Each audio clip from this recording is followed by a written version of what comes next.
Uh, so now if you see here, this particular task, which is meant for ignition key status monitor task, this mainly tells whether the ignition key is on. If ignition key is on, then the next task is we have to check whether the seat belt is on or off. So now here we are going to check. If seat belt is on, then this particular task will tell, yes, seat belt is on.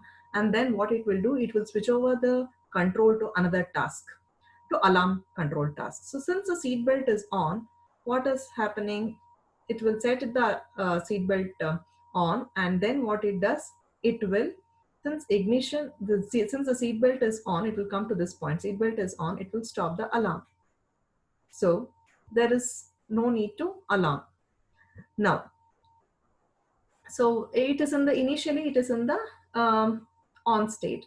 The next state will be off state. So once it is, when you remove the belt, it will be in the off state. Now, if the seat belt is off, means ignition is on. If seat belt on, if this is false, means the driver has not put the seat belt, then this condition is false. So else part is executed in this task. Now, what is this in this task? It will do, first it will set seat belt is off, means the current status is the seat belt is off. So now what it does, it will switch the control to another task. What is a task? Alarm control task. Here what it will check? It will check once again if the ignition is on and the seat belt is off. If that is true, then it has to start the alarm. It will initiate the alarm. Now what it does, it will invoke the alarm start task. So it will go to one more task. This is another task. Here what it does, it wait for the event alarm start. Initially it will wait for a second and it will start. How long it will alarm? It will alarm for 5 seconds, and after that it will set the event alarm timer. When once time expires, it will come back to this.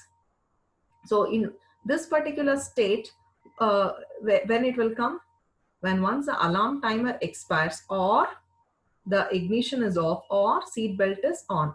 Any of these conditions are true, it will come off to this state. Means after this state, what is the next step? It has to stop the alarm. So any of these states, if it comes, means if the timer alarm time has expired, it will stop the alarm. If the ignition is off, it will stop the alarm, or the seat belt is on, it will stop the alarm. So this is what it will do. So all these conditions are checked if ignition key is on. So if ignition key is on, to summarize, if ignition key is on, first we will go with the seat belt, whether it is on or off. If it is on, what we do, we'll switch over the task and we will stop the alarm. If it is not put, then once again we will switch over the task, and here once again we check the condition. If ignition is on and the seat belt is not put, then they will initiate the alarm, and that will be given to another task. Here it will alarm for 5 seconds, and after that it will come back to this task, and here it will stop the alarm. So when it is stopped, when the alarm time expires, it will stop the alarm. In this case, the switching off from here to here will happen whenever there is the alarm time expires. But in between, suppose the seat belt is on, it is a concurrent task. If seat belt is on, immediately it will stop the alarm. It will come here and it will stop the alarm. If the ignition is off, again it will stop the alarm. So this, when the timer expires, from here the control will come and it will stop the alarm. If the seat belt is on in between, then also it will come abruptly and it will come to this task and it will stop the alarm. If the ignition is off, then also it will come and stop the alarm. So in this way, we are seeing the control keeps switching from one task to another task depending upon the events that are generated. We'll proceed with the next slide. Now the processing requirements are split into multiple tasks. This we saw. Tasks are executed concurrently. Events are used for synchronizing the execution of tasks. Now, the embedded firmware is responsible for controlling the various peripherals of the embedded hardware. So, you know that embedded firmware is nothing but a software on a chip. It is responsible for controlling the various peripherals Various peripherals are there on an embedded systems, and this is used to control all of them. And they generate response in accordance with the functional requirements of the product. They are mainly responsible for generating the responses based on the requirement. Now, the embedded firmware is usually stored in ROM, and it is non-alterable by the end users. As I said, whatever the programs we have it in ovens or washing machines or traffic lights, all of them they are put up in ROM, and as an end user we cannot modify, but as a system developer you can definitely erase it. But as an end user we cannot, we don't have that uh, facility to erase it. So we'll go to the next slide. So here, designing embedded firmware requires understanding of the particular embedded product hardware. So this all of you know.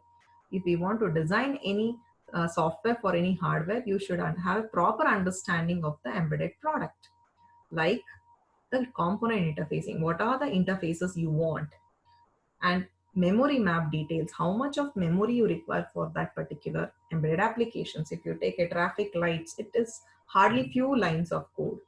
But at the same thing, if you take ovens or washing machines or um, the different home telemetry, whatever we are using, definitely it requires more programming, and henceforth the memory consumption is more. IO port details. Yes, some devices require input, some devices require output, some devices require both. So depending upon the requirement of the embedded devices, we have to see what are the IO ports required. Configurations and register details. Yes, what are the registers available, how many registers are available, and how much we are using for our chips. So these are the things that we require with respect to the hardware. And with respect to software, we have to decide whether we have to design with low-level language, assembly language, or high-level language like C or C++, or we can go with a combination. The embedded firmware development process starts with the conversion of firmware requirements into a program model using various modeling tools. So initially it will start with the concept, and later slowly it gets uh, matured towards the embedded model. So this is how we take the initial steps, and then finally we come out with the more adequate firmware, that is a software on a chip. So now there exist two basic approaches for the design and implementation of embedded firmware. So there are two approaches. One is the super loop based approach.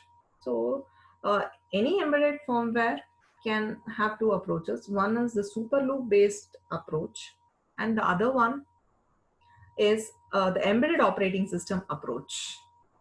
So we will see that one by one in the further slides. The decision on which approach needs to be adopted for firmware development is purely dependent on the complexity and the system requirements. Exactly which approach we take is mainly depending upon the complexity and the system requirements, whether the system requires so much of complexity, whether we require all those components. Based on that, we will go for any one of these two approaches. So, so we will see these two things in the further slides.